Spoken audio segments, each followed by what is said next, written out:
নিয়ে যখন আমি নোংরার ক্যাচড়াটা ফেলতে যাই না, তখনও যেন আমার পায়ের দিকে সবাই হাসে। তবুও কিন্তু বরমাশাইয়ের জুতোটা পরেই আমি যাই রোজ। এত কেন ভালো লাগে বরমাশাইয়ের জুতো বুঝি নাই, কিন্তু তবুও আমি জুতোটা পরি। আমার জুতোটা সামনেই আছে, বাট আমি পরি না। বরমাশাইয়ের জুতোটাই আমার মিষ্টি লাগে, তাই বরমাশাইয়ের জুতোটা পরেই আমি বসে থাকি। গাছে জল দেওয়া প্রায় শেষের দিকে, এই সামনে দুটো গাছে জল দিলে আমার গাছে জল দেওয়া কমপ্লিট হয়ে যাবে। আর এইদিকে মনে হয় বরমাশাই স্নান করতে গেছে, চলো আসবে, চলো বরমাশাইকে নাস্তা দেবো।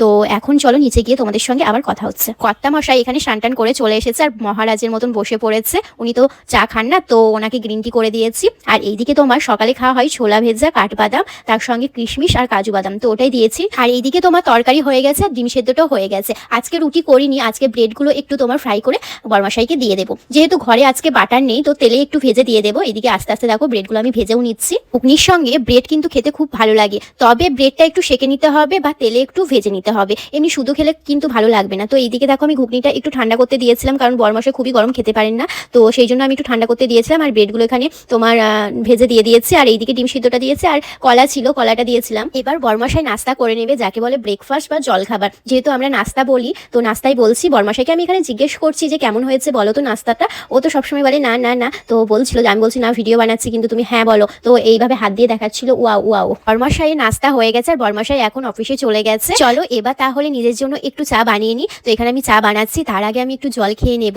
আমার ডেলি চ্যাটগুলো তোমাদের সঙ্গে শেয়ার করব। সেরকম কিছু নয়, সকালে একটু বেশি করে জল খেয়ে নিই, তারপর ওই যে তোমার বাদাম রাখা থাকে, তো ওই বাদামগুলো খাই, তারপর তোমার ছোলাগুলো খাই। তো ওগুলো খাওয়ার পর কিছুক্ষণ ওই তোমার 10 মিনিট মতন পর আমি কিন্তু চাটা খাই। একসঙ্গে চাটা বানিয়ে নিই, চাটা একটু ঠান্ডা হতে হতে তখন আমি ততক্ষণ আর কি খেয়ে নিই। আর তোমাদের সঙ্গে কিন্তু এই সময়টা আমি লাইভে আসি আর লাইভে অনেক গল্প করি, তোমরা হয়তো দেখেছো। যারা যারা এই সময় অ্যাক্টিভ থাকো ফেসবুকে, তারা অবশ্যই হয়তো দেখতে পাবে। আজকাল জানো তো সবকিছু সামলিয়ে নিজেকে সময় দেওয়াটা বড্ড কঠিন হয়ে যায়। তো এখন আমি ডিসাইড করেছি নিজের খেয়ালটা নিজেই রাখবো, এবং নিজের খেয়ালটা নিজেকেই রাখতে হবে। যাই হয়ে যাক না কেন, অসুস্থ বা শরীর খারাপ হোক না কেন, নিজেকেই ভোগ করতে হবে আর নিজেকে উপলব্ধি করতে হবে। দেখো সবাই পাশে থাকবে, সবাই ভালোবাসবে, সবাই জড়িয়ে নিয়ে আগলে রেখে দেবে। তবে যদি কোনো কিছু কষ্ট হয় বা শারীরিক প্রবলেম হয়, সেটা নিজেকেই ভোগ করতে হবে। সব থেকে ভালো নিজের খেয়ালটা নিজেই রাখি। তো এবার থেকে আমি ডিসাইড করেছি নিজের খেয়ালটা নিজেই রাখবো। তাই রোজকার একটা আমি রুটিন করেছি, যেটা আমি সবসময় মেনে চলবো রুটিন অনুযায়ী। কয়েকদিন ধরে বেশ আমার ভালোই ঠান্ডা লেগেছিল, আর এই ঠান্ডাটা আমার অনেকটাই এখন কম হয়েছে। আর কম হওয়ার কারণ হচ্ছে এই যে আমার চায়ের জাদু।